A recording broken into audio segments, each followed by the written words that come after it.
జనక మహారాజు వివిధ పండితులు, బ్రాహ్మణులు, మహర్షులు తన ఆస్థానానికి వచ్చినప్పుడల్లా వారితో ఆధ్యాత్మిక చర్చలు సాగించి అనేక ధర్మ సూక్ష్మాలను తెలుసుకునేవాడు.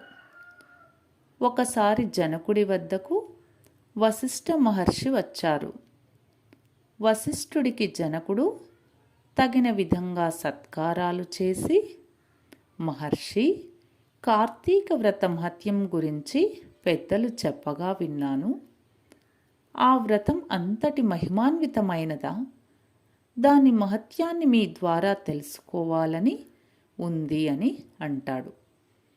అప్పుడు వశిష్ఠ మహర్షి కార్తీక మాస వ్రత మహత్యం గురించి జనక మహారాజుకు వివరిస్తూ, వ్రత నియమాలలోని ధర్మ సూక్ష్మాలు సులభంగా బోధపడేందుకు ఎన్నో కథలు చెప్పాడు. మహారాజా, కార్తీక మాసంలో నిత్య దీపారాధన చేయాలి. ఈ మాసంలో చేసిన దీపదానం అమోఘ ఫలితాన్ని ఇస్తుంది. కార్తీక మాసంలో చేసే అన్నవస్త్ర భూదానాదులు అనంత ఫలితాన్నిస్తాయి. కార్తీకంలో చేసిన దాన ధర్మాలు ఎంత స్వల్పమైనా గొప్ప ఫలితాన్నిస్తాయి. కార్తీక వ్రత మహత్యం తెలిసిన భోగలాలస వల్ల వ్రత నియమాలను ఆచరించని వారు తదనంతర జన్మలలో శునకాది నీచ జన్మలు ఎత్తుతారు. కొందరు బ్రహ్మరాక్షసులై పుట్టి జనాలను పీడిస్తారు అని చెప్పాడు. ఇందుకు ఉదాహరణగా ఈ కథ చెప్పాడు. పూర్వం ఆంధ్రదేశంలోని రామాపురం అనే అగ్రహారంలో గోపాలశాస్త్రి అనే బ్రాహ్మణుడు ఉండేవాడు. ఆయన గొప్ప నిష్ఠాగరిష్ఠుడు, తపోనిధి, గొప్ప వేదాంత పండితుడు, అన్ని ప్రాణులను సమదృష్టితో చూసే ధర్మాత్ముడు. ఆయన తీర్థయాత్రలు చేయదలిచి ఒకసారి గోదావరి ప్రాంతానికి వచ్చాడు.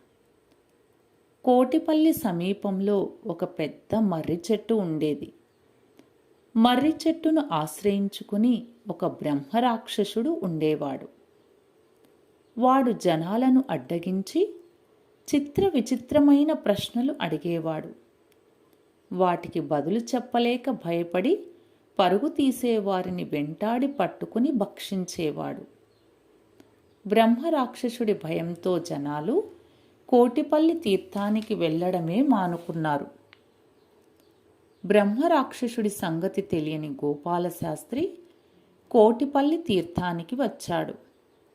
జనాలందరినీ అడ్డగించినట్లే బ్రహ్మరాక్షసుడు గోపాలశాస్త్రిని కూడా అడ్డగించాడు. బ్రహ్మరాక్షసుడిని చూడగానే గోపాలశాస్త్రి భయపడ్డాడు. వెంటనే మనసులో భగవన్నామస్మరణ ప్రారంభించాడు. బ్రహ్మరాక్షసుడు అడిగిన విచిత్రమైన ప్రశ్నలకు సమాధానాలు చెప్పాడు. అప్పటికీ ఎదురుగా ఉన్న బ్రహ్మరాక్షసుడిని చూస్తూ భయంతో వనకసాగాడు. అప్పుడు ఆ బ్రహ్మరాక్షసుడు, ఓ విప్రోత్తమా, భయపడకు. నీ వల్ల నాకు శాప విమోచనం కాగలదు. నన్ను అనుగ్రహించు అంటూ అనేక విధాలుగా నచ్చచెప్పాడు. గోపాలశాస్త్రికి కాస్త భయం తీరినట్లు కనిపించడంతో బ్రహ్మరాక్షసుడు తన పూర్వజన్మ వృత్తాంతాన్ని ఇలా చెప్పాడు. బ్రాహ్మణోత్తమ, పూర్వజన్మలో నేను ఒక బ్రాహ్మణుడను, ఒక ఆలయ పూజారిగా ఉండేవాడిని. శాస్త్రోచిత ధర్మాలను పాటించక యథేచ్ఛగా సంచరించాను. పండితులను దూషించాను.